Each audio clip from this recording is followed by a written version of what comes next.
Ok. Salut Mario. Allô François. Allô?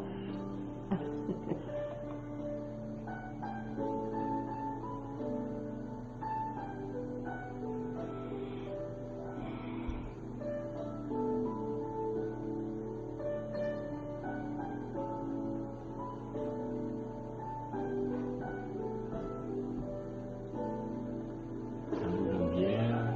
Geneviève, allô Geneviève? Joanne, Michel, Michel. Michel. Mélanie, c'est Jacob. Allô. C'est Jacob. Allô Jacob. Je sais que t'es grand maintenant. Ça va? Allô Alexandra. Avec Fred peut-être, oui.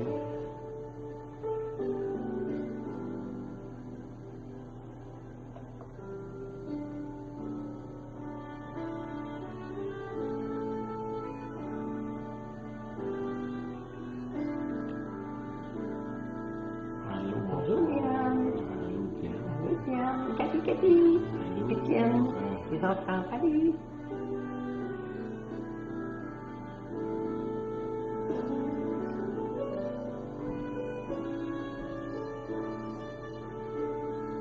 Mélanie, toujours grande.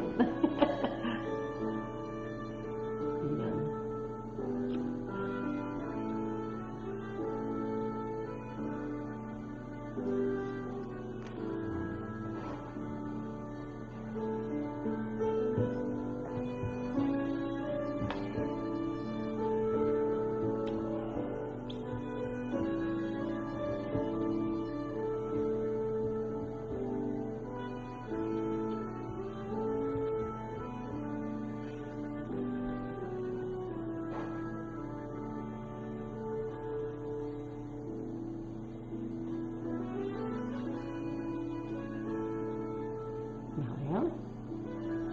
Eric? Salut!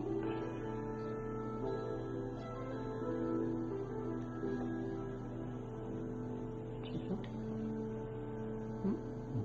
Oui.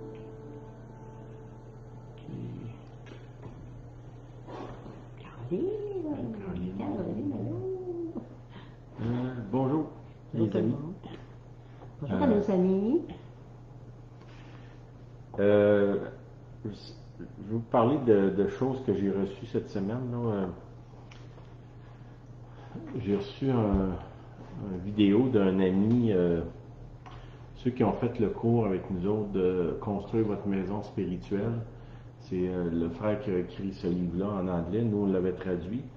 Ça fait, je ne sais pas combien d'années qu'il ne m'a pas écrit là, sur Internet, malgré qu'on est quand même ensemble là, sur Internet. Il m'a envoyé quelque chose cette semaine. Puis, j'ai envoyé ça à un autre ami de Montréal. Puis, au moment où j'ai envoyé, la personne elle m'a rappelé pour dire j'étais sur le point de t'envoyer la même chose. Et puis, j'ai parlé avec un frère du Québec, là, qui me disait qu'il y avait des choses qu'il ressentait qu'il devait faire. Tout ça, ça se confirme, puis ça s'entrecoupe.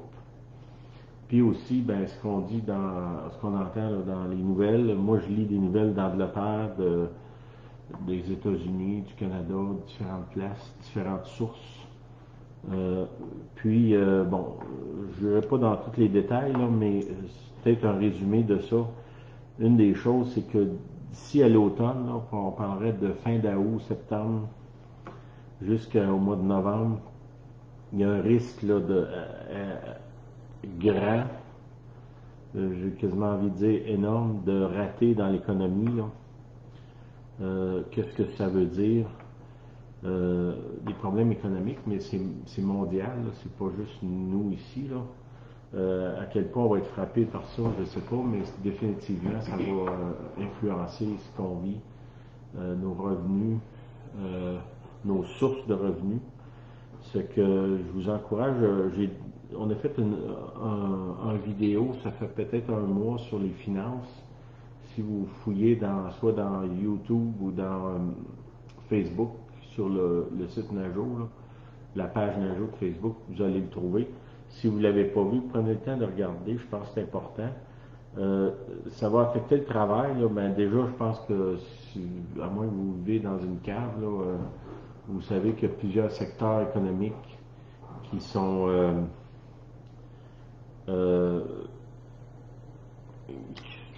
frappés par des retards d'emploi, des choses ou des entreprises qui ne repartiront pas. Là. On ne sait pas l'amplitude de ça, mais on sait qu'il y en a quand même pas mal. Là. C'est que je vous encourage à prier pour votre travail. C'est important qu'on bénisse les gens pour qui on travaille, si on est un employé, si c'est le gouvernement ou si vous êtes un employeur, ben, priez pour votre entreprise. Si vous avez des placements, on vous l'a déjà dit, là, c'est vraiment le temps de chercher la face du Seigneur pour demander qu'est-ce que je fais avec ça, donne-moi des directions, Seigneur. Montre-moi. Je vous ai déjà dit aussi, si vous avez des dettes, essayez autant que possible de vous débarrasser de vos dettes. J'ai parlé avec plusieurs personnes dernièrement, puis plusieurs d'entre eux, durant le cours de l'année, se sont vraiment acharnés à couvrir, à payer des dettes. Quelqu'un qui me parlait la semaine passée, il y avait des dettes de crédit, de carte de crédit assez importantes, là, puis il a réussi à balayer ça. D'autres, c'est d'autres dettes, là, soit des autos, des choses comme ça. Là. Je comprends que si vous avez une maison, c'est pas évident à payer une maison, là, surtout aux prix qui sont rendus.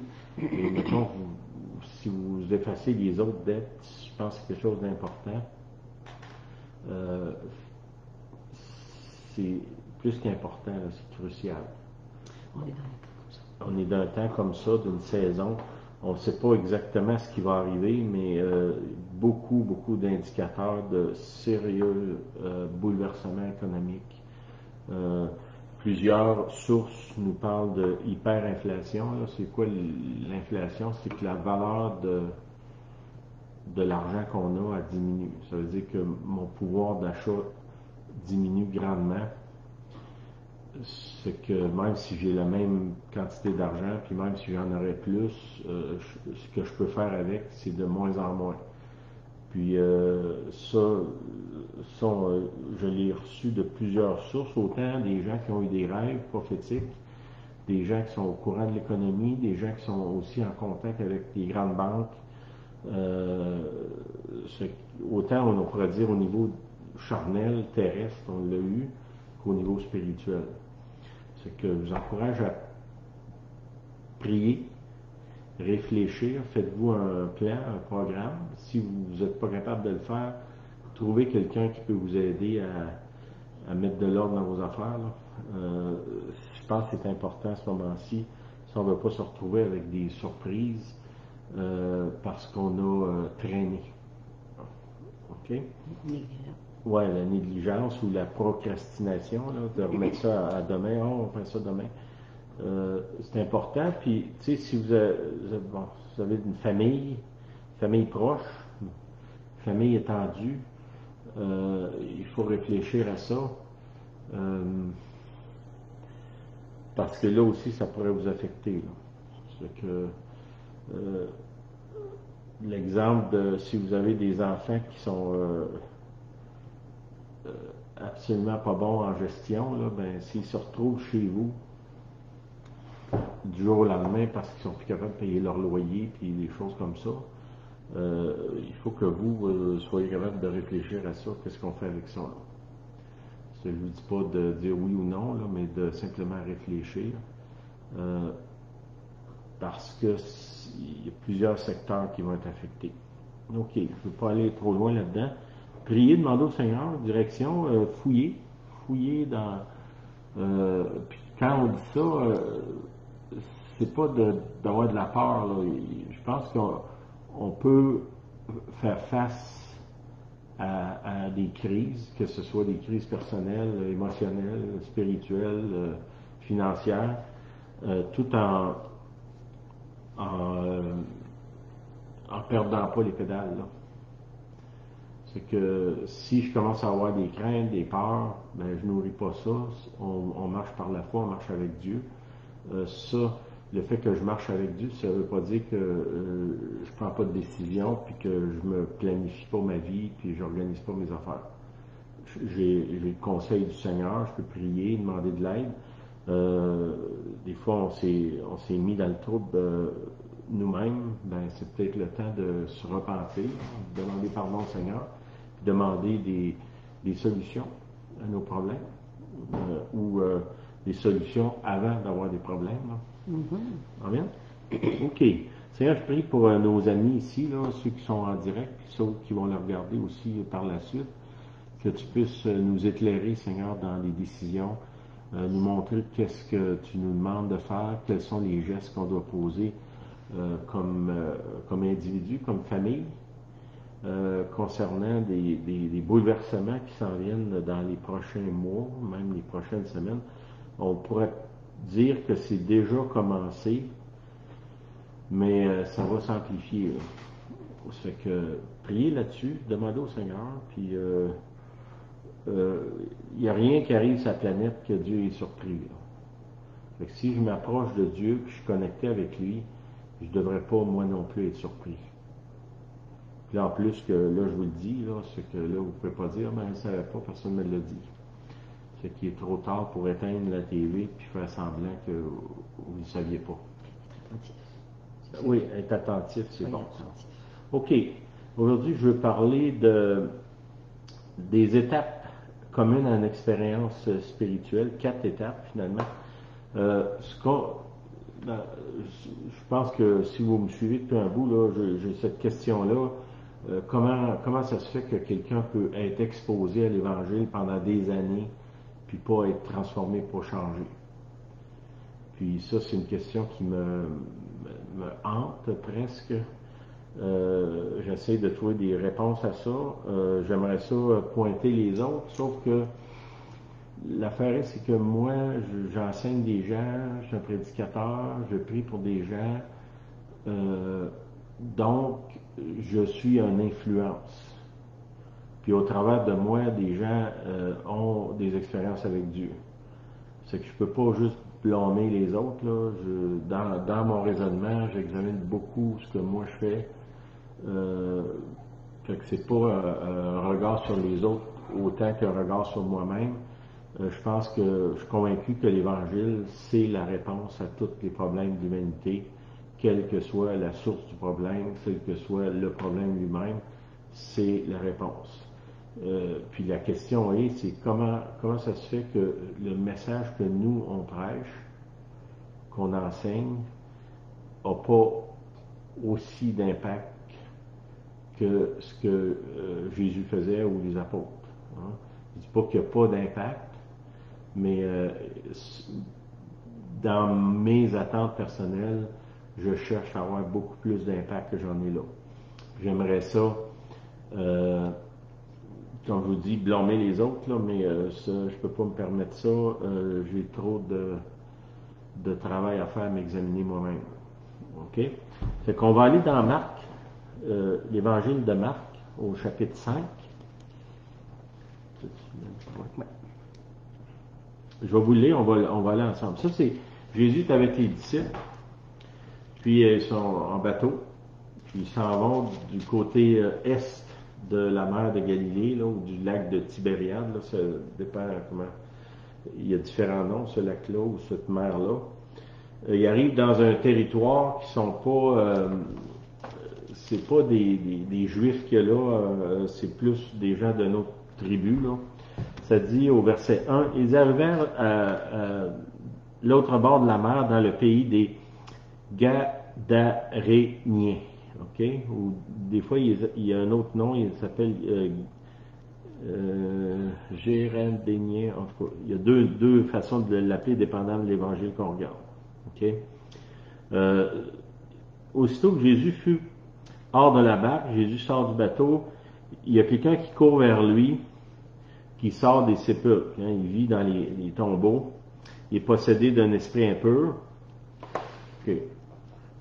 Première étape d'une expérience spirituelle, c'est de rencontrer Jésus. qu'est-ce qui se passe? C'est Jésus sait où est-ce qu'il s'en va. On sait que le Seigneur savait d'avance qu'est-ce qui était pour arriver. Il volontairement s'en va directement à cet endroit-là. Aussitôt qu'il met le pied en dehors de sa barque, il y a quelqu'un qui court vers lui, qui est, dans ce cas-là, c'est un possédé démoniaque, qui vit dans les sépulcres, donc il n'a pas une vie normale, on pourrait dire. Là, à ce moment-là, il voit Jésus, il y a une révélation, il y a une illumination, puis Jésus se présente. La première étape d'une expérience spirituelle, c'est la révélation de Jésus-Christ. Okay? Ça, c'est important parce que la foi chrétienne, c'est une expérience. C'est pas une théologie, c'est pas un enseignement où je vais aller suivre un cours, une classe, je vais lire un livre, puis je dis pas que ça c'est mal, là, mais c'est pas suffisant. Il faut qu'il y ait une expérience surnaturelle où est-ce que Jésus vient se révèle. Donc Jésus se révèle de toutes sortes de façons. Il y a des gens qui meurent puis ils voient le Seigneur pendant qu'ils vont au ciel puis ils reviennent ici. Ça, c'est un peu une expérience extrême. D'autres rencontrent le Seigneur à travers une guérison. Dans le cas ici, c'est une délivrance. D'autres, ils ont des problèmes familiales, puis quelqu'un va prier ou ils se mettent à crier à Dieu, puis tout d'un coup, la situation change de côté. Là, ils voient que j'ai crié, j'ai prié, j'ai demandé, puis le Seigneur s'est révélé. Quand je vous dis, il peut se révéler littéralement, m'apparaître, mais souvent il va se révéler par des transformations d'événements que on sait absolument que ça se peut pas, que c'est pas lui qui a fait ça. T'sais, on peut pas dire c'est un hasard, ça a arrivé comme ça. Non, il y a quelque chose qui s'est passé là. Puis on a été visité, on a reçu une révélation, on a eu une illumination. Puis ça, c'est important. C'est la première étape d'une expérience spirituelle, la révélation de Jésus-Christ. Si vous n'avez pas eu ça, puis même si vous avez connaissez la Bible par cœur, il faut que vous cherchiez à avoir une révélation de Jésus-Christ. Tantôt, je vous parlais des temps de troubles qui s'en viennent. Jésus, il dit, quand il va arriver vers la fin des temps, est-ce qu'il va trouver la foi sur la terre? Puis, comme je vous ai dit, la foi chrétienne, c'est basé sur une expérience. C'est pas quelqu'un de plus intelligent que moi qui m'a convaincu que c'était bon. C'est une expérience spirituelle que j'ai reçue.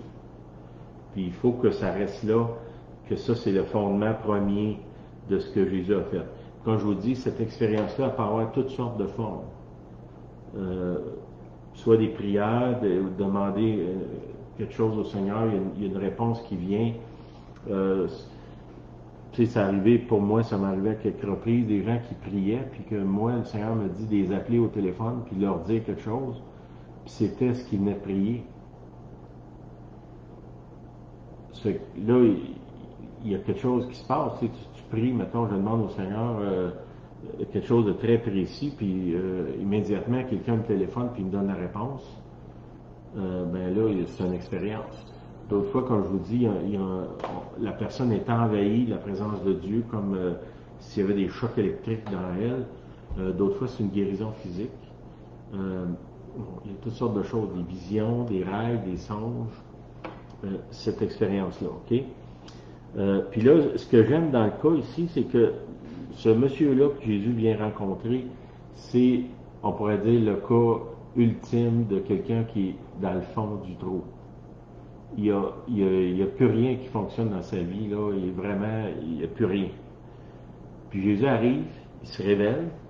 Au verset 3, ça dit, cet homme avait sa demeure dans les sépulcres et personne ne pouvait plus le lier, même avec une chaîne. OK? Ça, on pourrait le lier, là, ici, on pourrait dire, la police vient puis il l'attache. Mais je pense que ça parle plus que ça, là.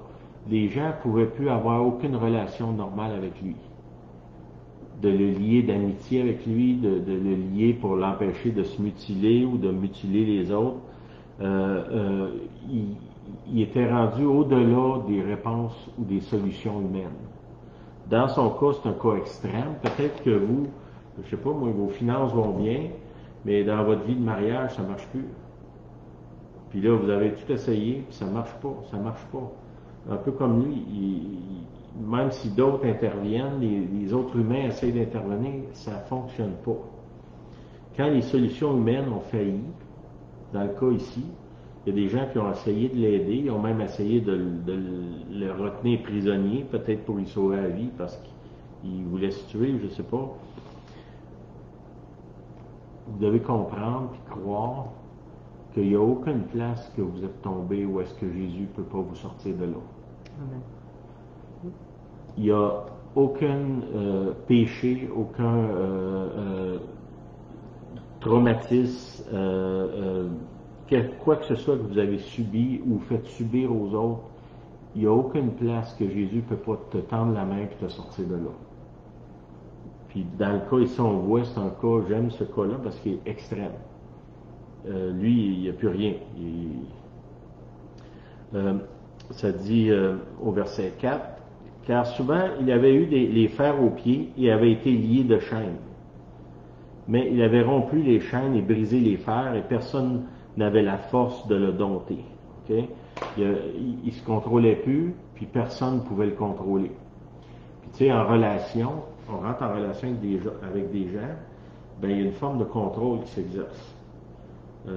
Si, mettons que j'agis, je mets en action tout ce qui me passe par la tête, ben là, à un moment donné, ça devient dangereux pour les autres. Il y a plus, dans ce cas-là, il n'y a plus de contrôle, de maîtrise de soi. C'est ça. Il a perdu la maîtrise de soi, puis même les autres ne peuvent pas le maîtriser. Ça, comme je vous dis, c'est un cas extrême. Jésus arrive, il se révèle. Quand il n'y a pas de solution, puis le cas, c'est vraiment un cas désespéré, ça dit, il était sans cesse, nuit, au verset 5, nuit et jour, dans les sépulcres et sur les montagnes, criant, se meurtrissant avec des pierres. Okay? Lui, il a perdu son intégrité physique, humaine, il a perdu son humanité jusqu'à un certain sens. Il a aussi perdu tout ce qui a rapport au rapport social. C'est pas le genre de personne que tu invites à souper, là. Comprenez ça? Puis même, on pourrait dire aujourd'hui, on aurait peur de l'inviter à l'église. Hein? Il a perdu aussi les contacts spirituels. Il reste rien. Il y a vraiment, puis ça dit aussi qu'il était nu. Il n'y a même plus de linge sur le dos. Il n'y a plus rien. OK? Ça dit, ayant vu Jésus de loin, il accourut, se prosterna devant lui et s'écria d'une voix forte. Qu'y a-t-il entre moi et toi, Jésus, fils du Dieu très haut? Je t'en conjure au nom de Dieu, ne me tourmente pas. OK? Ça, c'est lui qui court vers Jésus, puis il dit à Jésus, tourmente-moi pas. OK? Je trouve ça, je vais vous dire, ma lecture de ça, ça a toujours été pensé. J'ai toujours cru que c'était les démons qui disaient ça. Puis je vais vous donner une autre interprétation de ça. OK? Ça dit, quand il lui est entré, qu'y a-t-il entre moi et toi, c'est au verset 7, Jésus, fils du Dieu très haut, je t'en conjure au nom de Dieu, ne me tourmente pas. Imaginez ce gars-là, tous les tourments qu'il a vécu par le monde qui a essayé de l'aider. Hein, il y a une autre place, la femme qui a une perte de sang, un autre passage, ça dit qu'elle avait tout dépensé son argent dans les mains des médecins pour être guéri, puis elle n'avait rien eu. Lui, il était enchaîné avec des chaînes, des fers. Ils ont dû essayer des exorcismes sur lui, toutes sortes de choses pour essayer de le ramener. Puis là, il est rendu que lui-même, il est convaincu qu'il n'y a plus rien à faire. Puis même quand Jésus devant lui, il supplie, viens pas me tourmenter. C'est comme s'il disait à Jésus, viens pas encore une fois essayer de me libérer. J'en peux plus de ça. Puis qu'est-ce qui se passe? Il ne croit plus en lui-même qu'il peut s'en sortir. Puis même quand Jésus est là, il ne voit pas. Car Jésus lui disait, sors de cet homme, esprit impur, et il lui demanda, quel est ton nom? Légion est mon nom. Okay, ça c'est le démon qui parle. Il répondit, car nous sommes plusieurs. Et il le priait instamment de ne pas les envoyer hors du pays. Je trouvais ça drôle parce que je me disais, la présence de Jésus déclenche une réunion de prière chez les démons. Pensez ça, les démons sont là puis ils prient Jésus. Prie. OK? Il y avait là vers la montagne un grand troupeau de pourceaux qui paissaient. Les démons le prièrent. Hein? Imaginez-vous la présence de Dieu qu'il y a là, que même les démons se mettent à prier.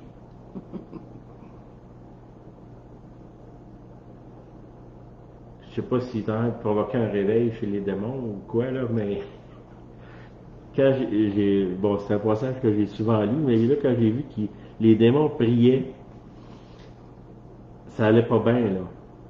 Quand ils ont vu Jésus arriver, ils ont dit, oh non. Puis là, ils commencent à prier Jésus. Les démons prient Jésus pour qu'il soit sauvé d'une certaine façon, là, pas sauvé pour aller au ciel, mais sauvé de la situation. Envoie-nous dans ces pourceaux, afin que nous entrions en eux. OK? Quand les démons même se mettent à prier, on sait que Jésus est là. Puis, une des choses, tantôt, je vous disais que je voyais que je suis tourmenté par le fait qu'il y a beaucoup de gens qui sont exposés à l'Évangile qui ne changent pas. Ce passage-là, dans le fond, ça m'interpelle en me disant, si le Seigneur Jésus est vraiment avec nous pendant qu'on prie pour des gens, que ce soit dans des réunions ou quand on est sur la rue, ou ce genre de manifestation-là va être là. Puis même les démons vont trembler dans sa présence. La présence que Dieu a promis qu'on transporterait. Il a dit, je vais être là, je vais être en vous, je vais venir avec vous. OK? Puis je pense que un des travaux qu'on doit faire actuellement, puis je pense une des raisons du confinement, c'est pour qu'on cherche absolument ce genre de présence-là. Que Jésus soit tellement puissant en nous qu'on puisse aller vers des gens qui sont des cas absolument désespérés, puis qu'on soit capable de les sortir de leur misère. Okay? Au verset 13, ça dit, il a permis aux démons de s'en aller dans les cochons. Les esprits impurs sortirent, entrèrent dans les pourceaux, et le troupeau se précipita des pentes escarpées dans la mer. Hein? Ça nous parle que c'est étrange pareil. Là. Le gars, lui, il peut vivre avec des démons, puis les cochons, les autres, sont pas capables de vivre avec ça. Il a mieux mourir. Hein? Il y avait environ 2000, il y avait environ 2000 et ils se noyèrent dans la mer. OK? Quand il dit quel est ton nom, Légion, au verset 9, il demande au démon, c'est quoi ton nom? Il dit Légion, car nous sommes plusieurs. OK? Légion, je pense, c'est 5000. Je ne me souviens pas le chiffre exact, là, mais il me semble que c'est 5000 hommes, une légion. Ça parle de l'armée romaine, une légion romaine. C'est plusieurs mille personnes. Je ne suis pas sûr absolument que c'est 5000, mais il me semble que c'est un chiffre dans cette envergure-là. OK. Les cochons se jettent dans la mer. Ils se noient, au verset 13. Puis là, ça dit, ceux qui les faisaient paître, les gens qui s'occupaient des cochons, s'enfuirent et répandirent la nouvelle dans la ville et dans les campagnes. Les gens allèrent voir ce qui s'était arrivé. Hein? Quand il arrive un miracle, il y a toujours des gens qui sont curieux, qui viennent voir. On l'a vu à plusieurs reprises. Ils virent auprès de Jésus, ils vinrent auprès de Jésus et ils virent le démoniaque, celui qui avait eu la légion, assis, vêtu, dans son bon sens, et ils furent saisis de frayeur. C'est quand même étrange parce que les démons qui voient Jésus se mettent à prier, puis les humains qui voient Jésus se mettent à avoir peur. Il n'y a pas quelque chose de bizarre dans ça, là? Hein, il fut saisi de frayeur. Ça, c'est l'étape 2. Transformation, puis sanctification. La deuxième étape d'une expérience spirituelle, c'est la personne est transformée. Ça dit, il le vire assis, vêtu, dans son bon sens. Ça manquerait à bien du monde, là. Et ils furent saisis de frayeur. De voir le monsieur guéri dans son bon sens, ça lui fait peur. C'est très humain, hein, comme ça, c'est la deuxième étape. Transformation, sanctification. Si on a vraiment rencontré le Seigneur, nécessairement, il va y avoir une transformation qui va se faire. Dans son cas, à lui, c'est presque instantané. Okay? Je vous dirais, dans la majorité des gens que moi j'ai rencontrés dans ma vie personnelle, je pourrais dire, la journée que j'ai rencontré le Seigneur, il y a eu des changements profonds dans ma vie. Mais est-ce que je peux dire que j'ai été transformé complètement? La réponse, c'est absolument non. Hein. Mais il y a eu immédiatement des transformations, la façon de voir la vie, des décisions, des choses qui étaient là. Immédiatement, il y a eu une transformation. Fait que si vous allez à l'église puis votre vie n'est pas transformée, il faut que vous vous demandez, est-ce que j'ai adhéré à l'église ou j'ai adhéré au Seigneur? Puis là, vous devez chercher Dieu, le supplier, de révèle-toi, Seigneur, j'ai besoin d'une révélation. Parce que c'est la révélation de Jésus-Christ qui amène une transformation. OK? C'est pas des humains qui essayent de te lier, puis te délier, puis t'enseigner, puis ces choses-là. C'est la révélation de Jésus-Christ qui nous amène à changer, à être transformés. Ça, c'est fondamental. OK? Au verset 16, ceux qui avaient vu ce qui s'était passé le racontèrent ce qui était arrivé aux démoniaques et aux pourceaux. Au verset 17, alors ils se mirent à supplier Jésus de quitter leur territoire. Ça aussi, c'est étrange, hein?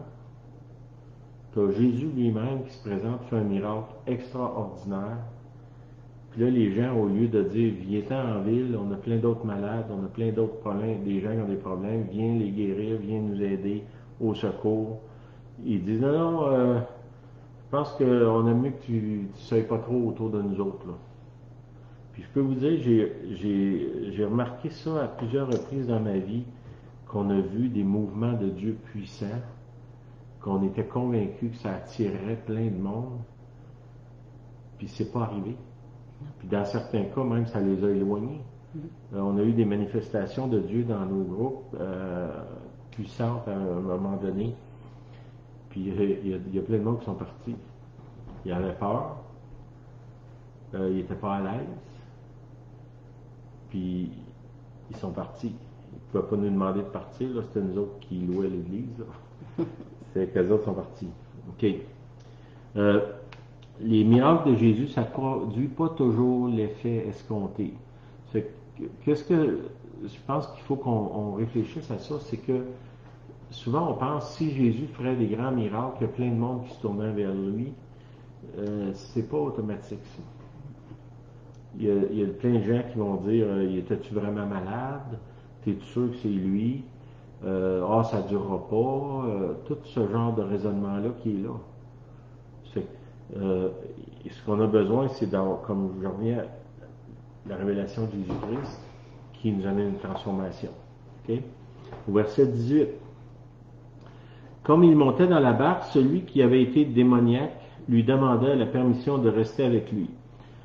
Et pensez à ça un peu. Là. Mettons, moi, j'ai ce client-là dans mon église, là, profondément démoniaque.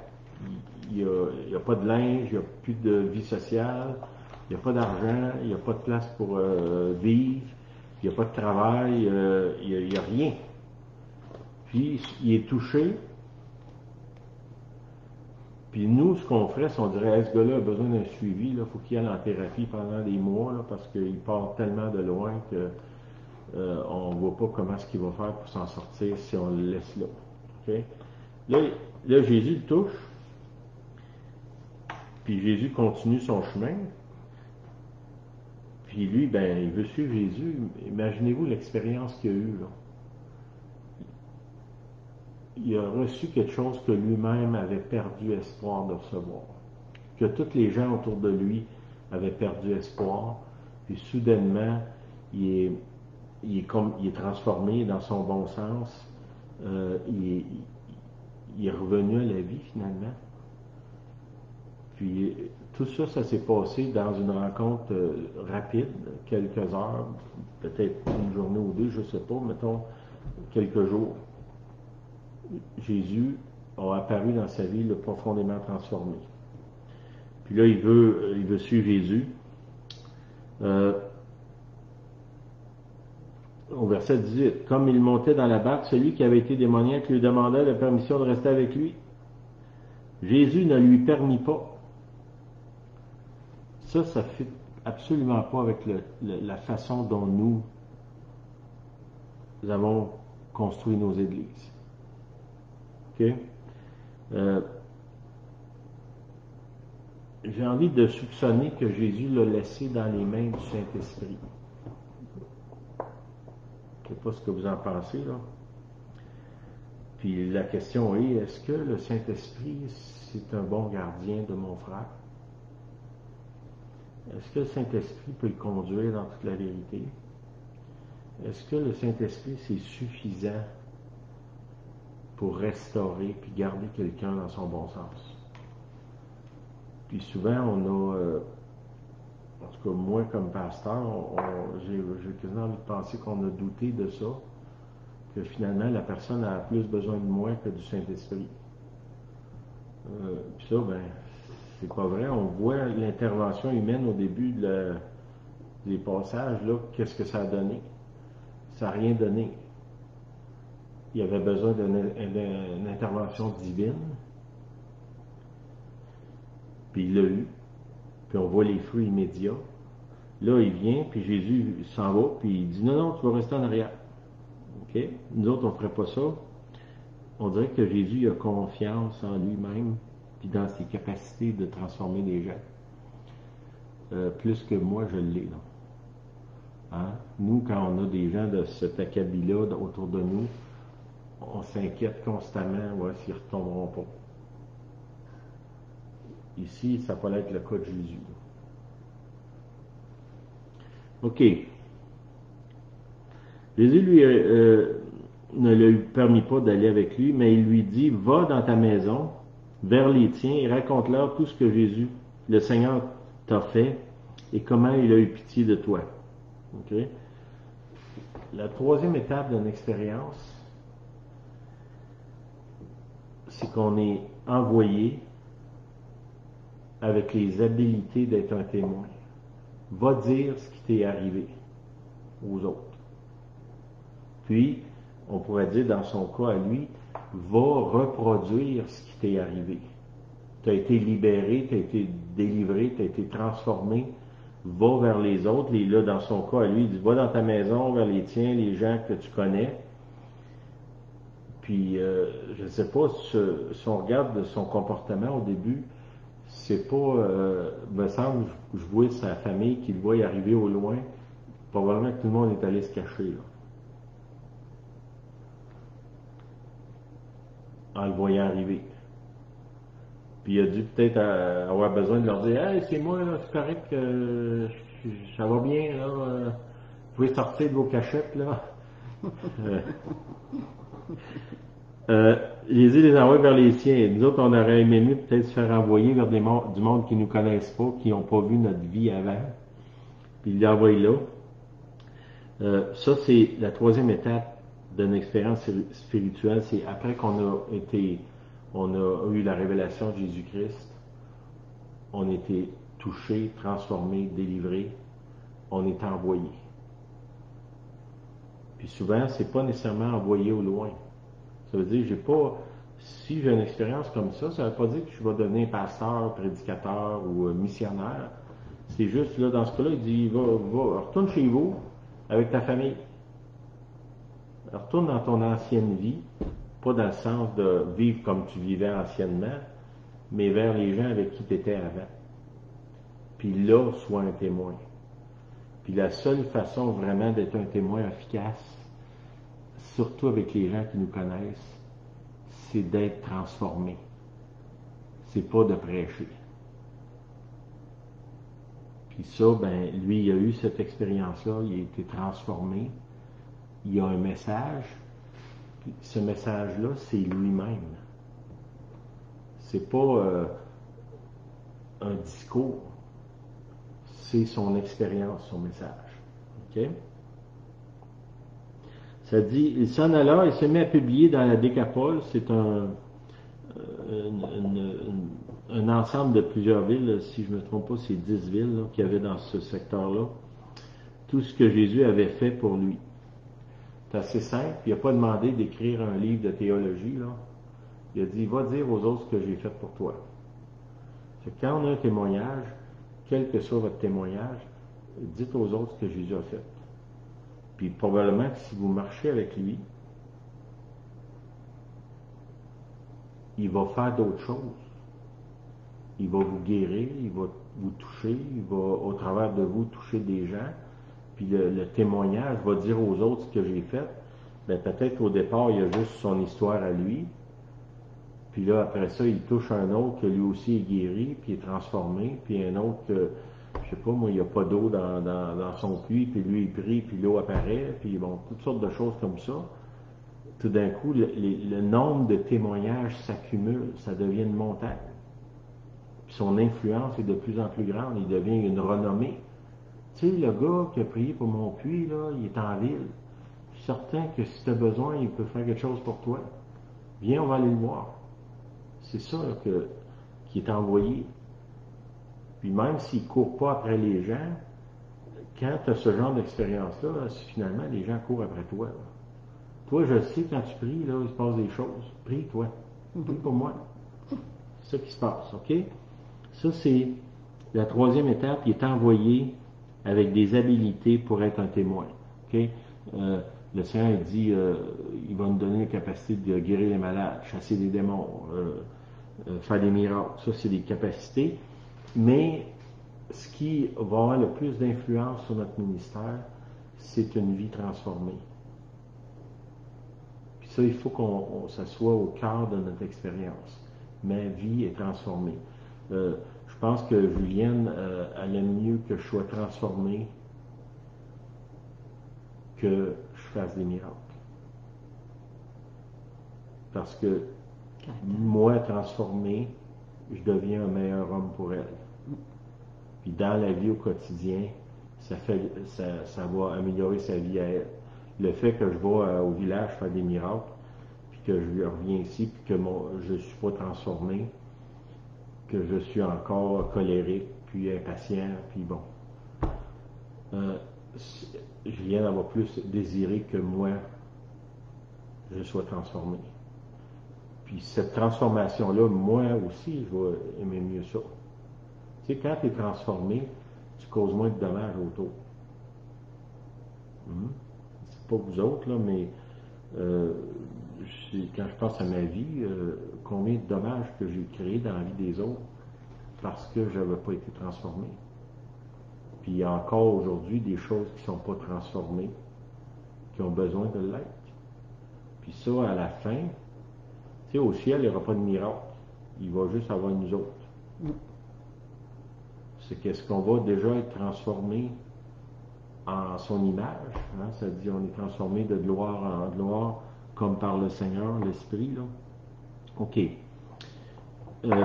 Au verset 20, on va finir avec ça. Il s'en alla, il s'est mis à publier dans la Décapole tout ce que Jésus avait fait pour lui, et tous furent dans l'étonnement.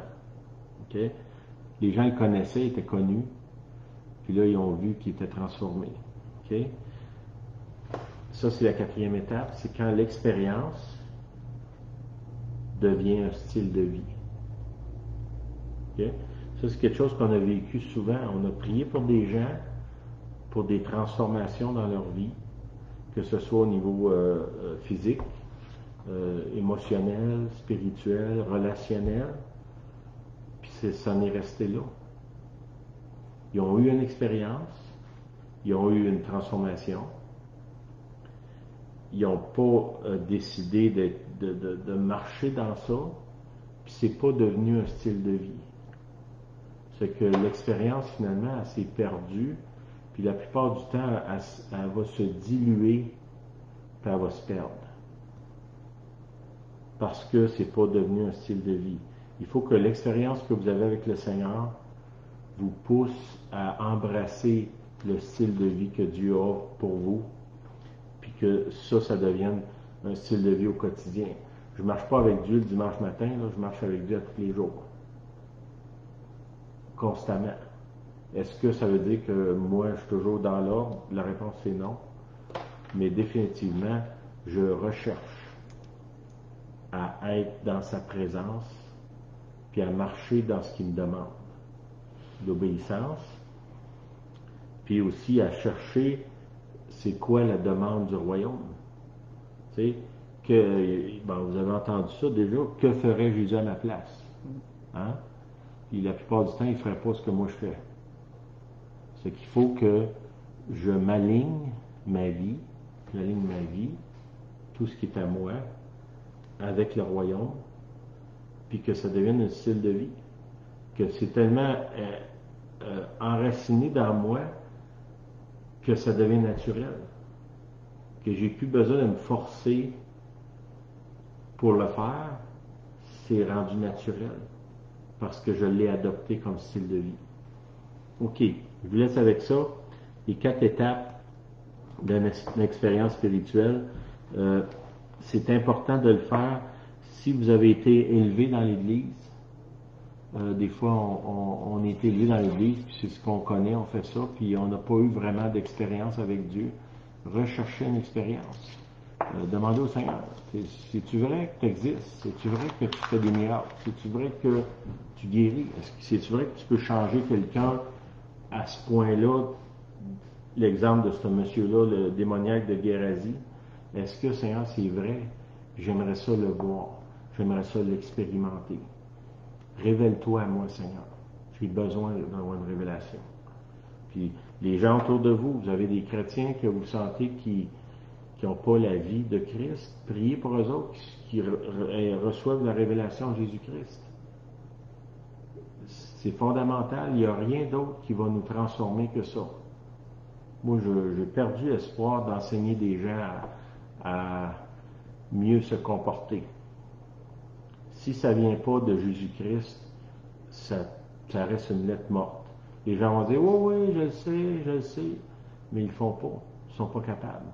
Ils ont besoin de Jésus-Christ, ils ont besoin du Saint-Esprit. C'est pas nous autres qui peut produire ça, c'est le Seigneur. C'est l'œuvre de Dieu.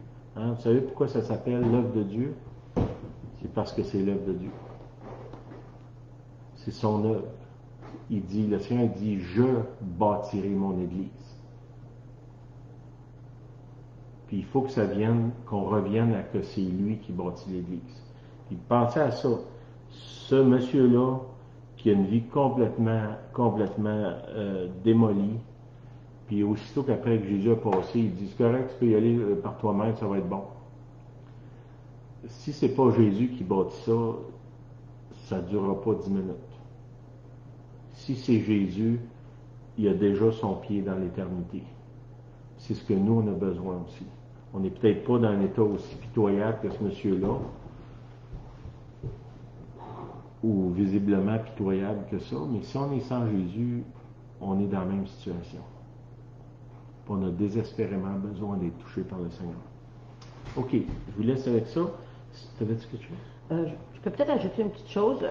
Quand Sylvain vient de dire la révélation qui amène la transformation, si vous avez écouté le message de l'autre semaine, la semaine passée, j'ai parlé de révélation au niveau de la Samaritaine qui est au puits. Effectivement, elle rencontre Jésus-Christ. La révélation est là. Elle a sa transformation personnelle. Puis aussitôt qu'elle va dans le village, tout le village invite Jésus à passer au moins 2 jours. Donc, ils ont été touchés. Tout le village a été touché. Contrairement aux gens qui craignent quand ils ont vu le démoniaque qui était complètement remis dans son bon état, ils se sont mis à craindre puis on dit viens pas dans notre ville. Voyez-vous l'inverse? Mais par contre, les deux, c'était des révélations. Les deux, ils ont eu des transformations. C'est ce que Sylvain vient de parler de ce qu'on doit rechercher. Et si vous n'avez pas écouté la semaine passée, on dirait que cette semaine, c'est la suite de la semaine passée. C'est assez intéressant parce qu'on ne se l'était pas dit vraiment. Une autre chose, quand Sylvain a parlé que notre ami américain qui a envoyé une vidéo disant sur ce qui pourrait arriver septembre-novembre, au tout début, là, Sylvain en a parlé, si on écoutait la vidéo, moi, j'avais comme pas d'idée, là, mais j'écoutais attentivement. Puis le seul verset qui m'est venu, c'est 2 Chroniques 7,14. Puis je vais vous le lire parce que ça a un rapport avec ce que j'ai eu ce matin. 2 Chroniques 7,14 qui dit, attendez, je le lis. Si mon peuple, sur qui est invoqué mon nom, s'humilie, prie et cherche ma face, et s'il se détourne de ses mauvaises voies, je l'exaucerai des cieux, je lui pardonnerai son péché et je guérirai son pays. Donc on sait qu'il y a des temps extrêmement troubles qui sont là devant nous, c'est des troubles mondiaux, on ne sait pas trop où se tirer la tête comme on dit, mais si on est son peuple et on invoque son nom, on prie, on invoque, pas juste des petites prières en l'air, là, il va venir pour sauver notre nation, il va exaucer notre pays. Donc ce verset-là irait avec Hébreux 5,7, parce que ce matin, j'ai eu ça quand on priait, là, Hébreux 5 au verset 7 qui dit « C'est lui qui dans les jours de sa chair, on parle de Jésus, ayant présenté avec de grands cris, avec des larmes, des prières, des supplications, à celui qui pouvait le sauver de la mort, ayant été exaucé à cause de sa piété. » Donc, avec des supplications, des prières, des larmes, c'est Jésus qui parle. Le seul qui pouvait le sauver, c'est Dieu. De la mort, peut-être le sauver comme nous, là, d'une crise qui est économique grave, existentielle même. Donc, prière, supplication et des grands cris et des larmes. C'est peut-être quand on dit qu'on invoque le Seigneur de Chroniques 7,14, c'est peut-être ça, invoquer Dieu, avec des larmes, des cris, des supplications. À l'exemple de Jésus, être là au pied de la croix, supplier que Dieu vienne pour sauver le pays, guérir notre pays, exaucer toutes nos prières. C'est sa piété que Jésus a été sauvé. On sait qu'il est ressuscité, mais c'est par la prière aussi. Donc, une prière, on dit à partir de nos tripes, de nos entrailles. Donc, prions pour ce qui se passe vraiment. On parle des prochains mois, ou même actuels. Prions, mais avec des entrailles de miséricorde, des larmes, des supplications. Il y a un autre verset, c'est dans Zacharie 12, 7 aussi. Je pense que je ne le lirai peut-être pas, là. Ça parle encore de supplication dans Zacharie, au chapitre 12, verset 10 exactement. Alors je répandrai sur la maison de David, sur les habitants de Jérusalem, un esprit de grâce et de supplication. On parle encore de supplication. Ils tourneront les regards vers moi, celui qu'ils ont percé. On se tourne vers Jésus. Ils pleureront sur lui comme on pleure sur un fils unique. Ils pleureront amèrement sur lui comme on pleure sur un premier-né. Le deuil sera grand. Alors si on se tournait vers Dieu, mais au niveau de la croix, celui qui a été transpercé pour nous, avec des larmes, des supplications, des entrailles de miséricorde, des grands cris, pour que Dieu vienne exaucer et guérir notre pays. Je pense que nous, chrétiens, si on se prétend chrétiens, on a ce pouvoir-là d'aller devant Dieu avec toutes ces entrailles de miséricorde pour sauver notre peuple. En tout cas, je vous encourage à prier là-dessus cette semaine. Moi, c'est ma prière depuis longtemps, mais là, il y a beaucoup de larmes, de supplications qui viennent maintenant. Fait que je vous laisse avec ça. Amen. Amen. Seigneur, je te prie pour chacun de nous, si on a besoin d'une expérience surnaturelle avec toi, même si on a déjà eu des expériences, on a besoin de encore plus de ta présence, plus de toi, plus de ta puissance de libération, de transformation. Seigneur, on a besoin aussi que tu nous donnes une mission, qu'on soit envoyé de toi pour partager, Seigneur, le message de l'Évangile. Oui, Seigneur, je te prie dans le nom puissant de Jésus. Puis, Seigneur, aide-nous à ce que ça devienne un style de vie, qu'on puisse vivre l'Évangile, qu'on ne soit pas simplement des gens qui parlent, mais qu'on soit des témoignages vivants. Au nom de Jésus, je prie. Amen. Amen. Amen. Merci. Merci à Bonne tous chacun. semaine. À tout le Bonne monde. semaine.